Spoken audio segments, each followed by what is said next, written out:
हज़रत अली समात ने तकरीबन 4 साल नासमा मौसपीशस ईस्वी से औक्शिक्स ईस्वी तक खिलाफत की।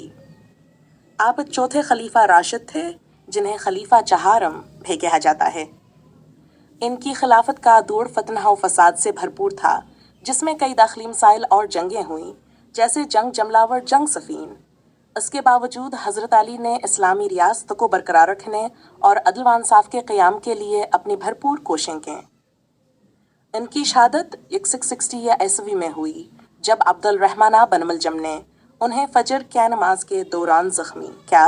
हज़रत अली इब्न अबी तालिब इस्लामी तारीख़ की एक अजीम शख्सियत हैं, जिन्हें उनकी दियानतदारी, इल्म और बहादुरी के लिए याद किया जाता है। यहाँ उनके चंद अहम लम्हात और कारनामे बयान किए गए हैं। इब्तिदाई कबूल इस्लाम। हज़रत अली इन पहले अफराद में शामिल थे जिन्होंने इस्लाम कबूल किया। वो रसूलुल्लाह सल्लल्लाहु अलैहि वसल्लम की रहनुमाई में बहुत कम उम्री में इस्लाम लाए और आप के साथ हमेशा वफादार रहे। हिजरत के दौरान कुर्बानी। जब रसूलुल्लाह सल्लल्लाहु अलैहि वसल्लम मक्का से मदीना हिजरत फरमा रहे थे, तो हज़रत अली ने रसूलुल्लाह सल्लल्लाहु अलैहि वसल्लम के बिस्तर पर 100 कर करीश के कातिलों को धोखा दिया।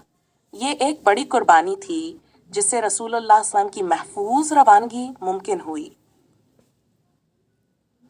ग़ज़वात में बहादुरी। ग़ज़वा बदर, उहद और खंदक में हज़रत अली इनका किरदार नहायत अहम था। ग़ज़वा बदर में उन्होंने अहम जंगी किरदार अदा किया।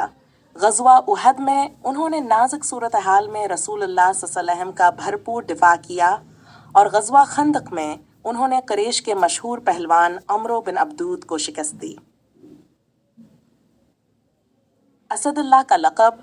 हज़रत अली को इनकी बेमिसाल बहादुरी और इस्लाम के दिफा में सरगर्मियों की वजह से असदुल्लाह यानी अल्लाह का शेर का लक़ब दिया गया।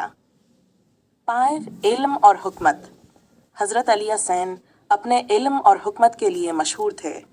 इनके खुतबात, खतूत और अक़वाल को इस्लामी फ़िक्रियात और क़ानून में बड़ी अहमियत हासिल है।